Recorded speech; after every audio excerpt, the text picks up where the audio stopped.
Bienvenidos al curso de Modelos de Desarrollo Económico del Doctorado de Administración del Posgrado de la Universidad Alas Peruanas. Yo soy el doctor Andrés Poggio Colangelo y vamos a desarrollar en esta ocasión temas como la revolución industrial, los sectores productivos y los términos de intercambio. Vamos a iniciar entonces la exposición. La revolución industrial. La revolución industrial es un periodo comprendido desde la segunda mitad del siglo XVIII hasta la actualidad. Claro que la revolución industrial se inicia en Gran Bretaña. Se inicia básicamente con la máquina a vapor, que esa se va a aplicar ¿a dónde? Se va a aplicar a la industria. Sabemos que hubieron cambios muy grandes en todo lo que es la industria a nivel mundial a partir de ella. El mundo había evolucionado en forma lenta realmente en cambios tecnológicos antes de la revolución industrial. Pero luego los saltos cuantitativos y cualitativos fueron muy importantes. Así que vamos a empezar nuestro análisis de la revolución industrial. Sabemos de que es no solamente un conjunto de transformaciones económicas, sino también socioeconómicas, tecnológicas, culturales, a través de toda la historia de la humanidad. Incluso se le puede dividir en tres grandes etapas a la revolución industrial. Una primera fase o etapa que va desde su inicio, en 1760 aproximadamente, hasta 1860, donde va a tener una mercancía representativa, que es la máquina a vapor, donde esta máquina a vapor se va a aplicar sobre todo a la industria textil inglesa. Como bien sabemos, esta industria textil inglesa va a desarrollar en base a ella la explotación de carbón también. ¿Para qué? Para poderle dar energía a las máquinas. Va a haber grandes transformaciones en esta etapa. Van a aparecer, por ejemplo, cambios tecnológicos que van a cambiar la historia de la humanidad. Y con la revolución también aparece el sustento teórico. Aparece la escuela clásica, cuyo fundador, cuyo padre es a la vez el padre de la economía. Es Adam Smith, quien destaca con su obra una investigación sobre la naturaleza y causa de la riqueza de las naciones, publicada en el año de 1776.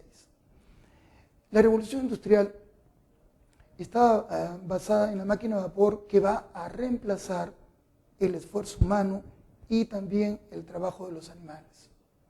Porque hay grandes cambios que van a revolucionar realmente a toda la humanidad, como por ejemplo el barco a vapor. Ya no se dependía de la energía eólica, ya no se dependía de la fuerza del viento. Ahora se podía programar un barco en las fechas que iba a demorar para ir, por ejemplo, de Europa a América o viceversa.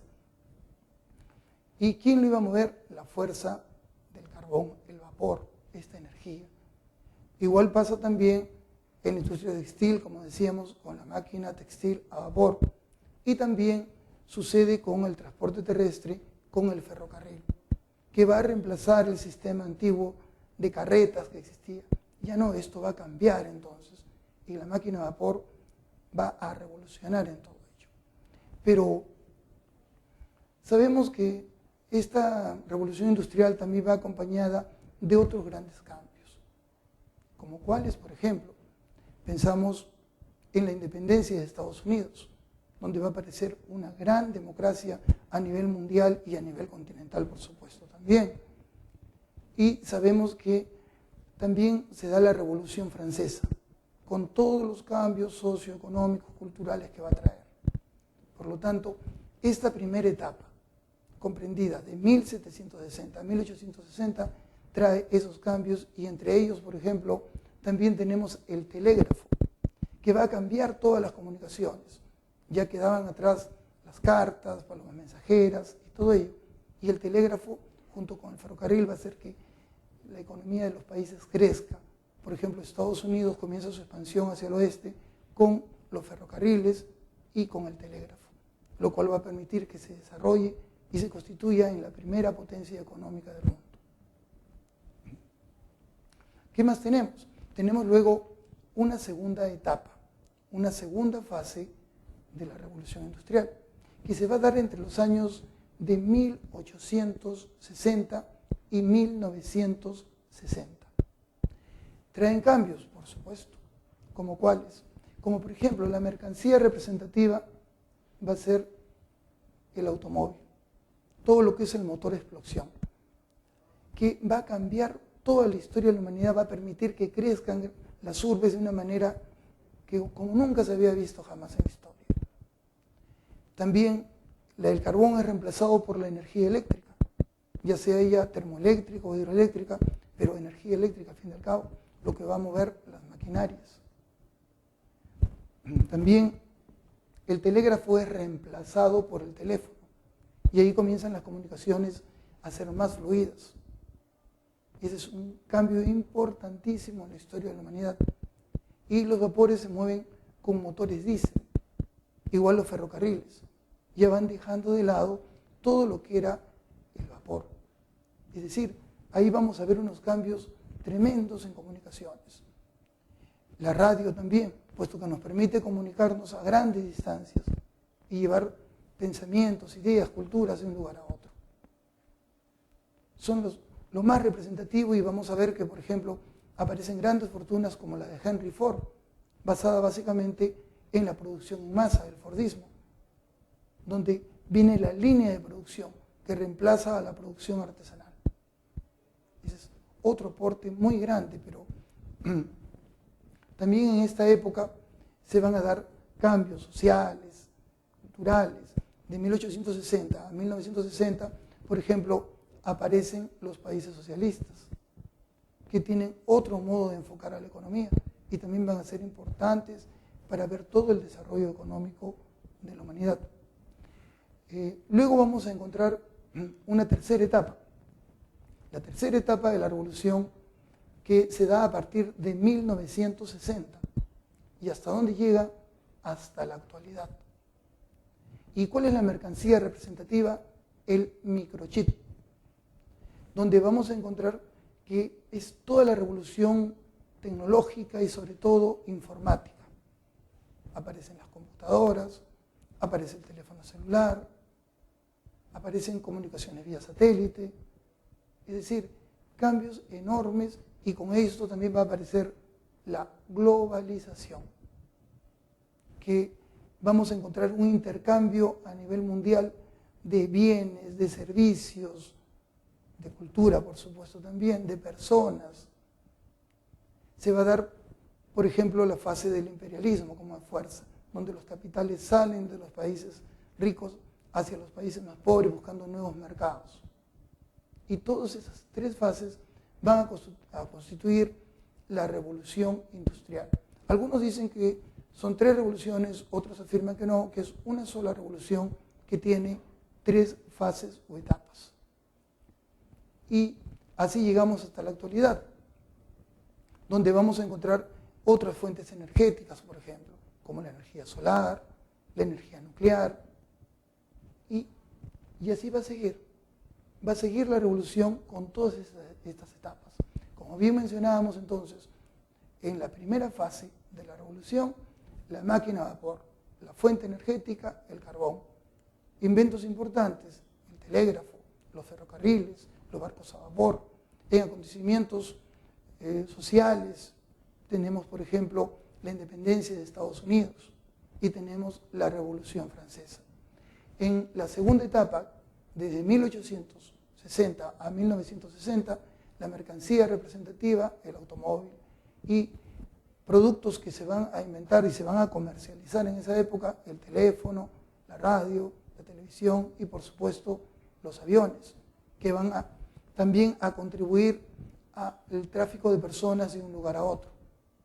Y con ello llevan la cultura también, llevan los nuevos avances, los motores diésel y, como decíamos, las nuevas fuentes energéticas, el petróleo, la energía eléctrica y la aparición también de los países socialistas en esta fase. Y en la tercera fase de la revolución, de 1960 a la actualidad, la mercancía representativa, el microchip, aparecen las computadoras, la energía atómica y viene también el decaimiento de los países socialistas. Con la perestroika y con una serie de movimientos más, vemos que su importancia va decayendo. y los países capitalistas son los que van a tener el mayor empuje en sí en la economía. También viene la informática, la telefonía celular y la globalización. Luego tenemos otro punto que tenemos que tratar: los sectores productivos. La economía de todos los países se basa en 3 sectores productivos. Es decir, la actividad económica se va a dividir en 3 grandes partes. Veamos, por ejemplo, uno de ellos, ¿cuál es? El sector primario de la economía. ¿Quiénes se encuentran en el sector primario? Las actividades extractivas. ¿Como cuáles? Como la agricultura, la ganadería, que son 2 actividades productivas, pero que están incluidas dentro del sector primario. También está la tala, la pesca, la caza y la minería. Este sector primario es básico y representativo de los países subdesarrollados. Por ejemplo, nuestro país, el Perú, tiene como principal producto de exportación los productos mineros. Como bien sabemos, más del 65% de las exportaciones peruanas lo constituye la minería, y que es una actividad extractiva. El sector primario, entonces, como podemos ver, tiene un bajo valor agregado, no da un alto valor agregado. Es decir, se saca el recurso natural, se transforma en materia bruta, luego en materia prima y se exporta muchas veces, como es el caso peruano. No tiene mucho valor agregado. Tiene valor como materia prima, sí, por supuesto, pero no se le incorpora algo adicional. También está incluida la agricultura y la ganadería, porque ellas sí absorben mucha fuerza de trabajo, pero dan poco valor agregado. Luego pensamos en otro de los sectores que son muy importantes para nosotros, el sector secundario. El sector secundario es representativo ¿de dónde? De los países desarrollados. ¿Por qué? Porque da mucho valor agregado. ¿Qué entendemos por valor agregado? El valor que se le incorpora al producto. ¿Por qué? Por la cantidad de trabajo incorporado en él. Cuando un producto es transformado, se le agrega mucho valor. Y como bien sabemos, los países desarrollados tienen grandes industrias que van a transformar la materia prima. Y luego, como bien sabemos, ellos compran materia primas a los países subdesarrollados a precios relativamente bajos y lo transforman, crean todo lo que es tecnología y lo exportan a precios mucho más altos. Cuando nosotros vemos, por ejemplo, en nuestro país, los automóviles, los electrodomésticos, son productos importados. Es decir, son del sector secundario, pero los tenemos que traer del exterior, puesto que nosotros no tenemos esa industria de transformación. Pero nosotros hemos exportado la materia prima para que estos productos sean elaborados. Y la materia prima es relativamente barata. Cuando regresa a nuestros países, regresa con un alto valor agregado y con precios, obvio, bastante elevados para nosotros. Y luego tenemos otro sector, el sector terciario. ¿A quiénes encontramos en el sector terciario? A todos los servicios. Este es uno de los sectores que más está creciendo en el mundo y que está contribuyendo más a la formación de toda la riqueza de los países. Sabemos que ahora los servicios están por todos lados, servicios de salud, servicios informáticos, financieros, en fin. Y estos son los 3 sectores en los cuales se va a dividir la economía de un país. Entonces, ya sabemos, sector primario son las actividades extractivas, es decir, la minería, la pesca, la caza, la tala. Y este sector incorpora un bajo valor agregado a los productos. Y es característico de los países pobres, de los países subdesarrollados. El otro sector es el sector secundario, el que incorpora un altísimo valor agregado a los productos. Este sector es típico de los países ricos, de los países desarrollados, de los países industrializados. Estos países entonces compran la materia prima barata, la transforman y luego exportan los productos terminados con dicho valor y a precios mucho más elevados. Y finalmente el sector terciario. en el que están comprendidos todos los servicios. Ahora bien, pensemos en los términos de intercambio. ¿Qué cosas son los términos de intercambio? Es la relación que existe entre los productos que exporta un país con los que importa. Entonces, no estamos comparando solamente precios, sino cantidad de productos.